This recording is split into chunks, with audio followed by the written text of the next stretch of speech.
The dessert course. This can be varied. It's the one that you eat after the main course. It can be fruits, whole fruits. It can be fruit salad. It can be a pudding. It can be whatever, something baked. And depending on what it is being served, you will set the cutlery accordingly.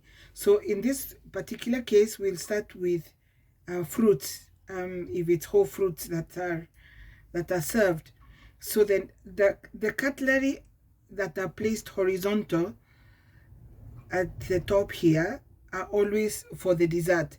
Please never make the mistake of going for the spoon, for example, that is here, or the fork, to eat any other course, because that is only for the dessert and is served at the end. If they are waiters, sometimes they will come and actually remove them and put on the side when it's time for the dessert course.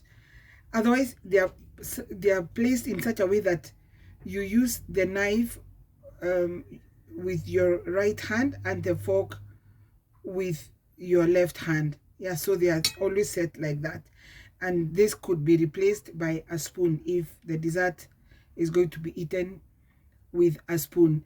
So how do you handle this? I wanted to try to do this one with whole fruits, so that we make a demonstration.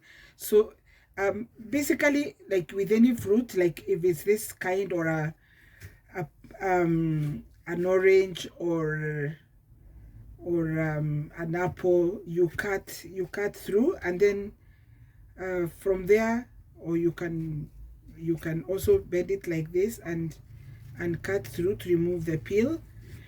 And then from there you can cut now according to bite sizes, yeah, a piece at a time, yeah, and then you eat it with the fork, yeah, like with the other course. Then you bring it to the mouth. So that's for the melon. If it's a melon, what about a banana? If it's not already cut, what you do is you cut the ends, like this, and then you could cut it, maybe to make it easier, you can also cut it into smaller whatever pieces. Then you just cut through. You can cut either here or even down here, to open it up. And then once you do that, you now cut the bite sizes that you want, yeah. You can cut the bite sizes that you want.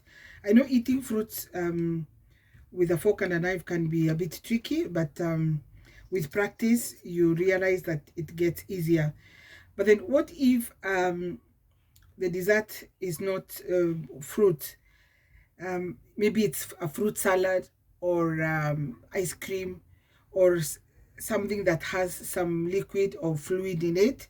Then you serve it on what you call a dessert bowl, yeah. By the way, I forgot to mention that whole fruits are served, or desserts that need to be served on a flat plate are served on this plate, which we call a dessert plate, or sometimes it's referred to as a luncheon plate. It's flat but slightly smaller than a dinner plate. So if it's going to be any other kind of dessert, then instead of a knife, it will be a spoon, yeah, a dessert spoon, then with a fork, yeah. And then that's what you use to eat the whatever dessert now, the fruit salad, the ice cream, or something that probably has custard or any kind of sauce. It can be served in a dessert bowl, yeah. And then with this, when you have the spoon and the fork, depending on what kind of dessert it is, you can actually either eat with the fork or eat with a spoon. For example, there will be desserts where you actually need to use the fork to push the whatever it is onto the spoon, and then you eat it with the spoon, yeah.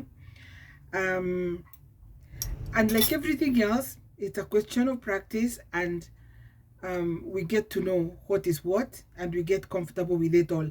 Sometimes, by the way, if you go to a British restaurant, for example, the British usually refer to the dessert as the sweet, yeah, or the pudding, yeah, so that you know what it is that they are talking about. And with that, let's practice and let's get the necessary training if we need to. I think we all do, regardless of the level and the kind of details we need to learn. Just subscribe to our channel and keep in touch with us. Bye.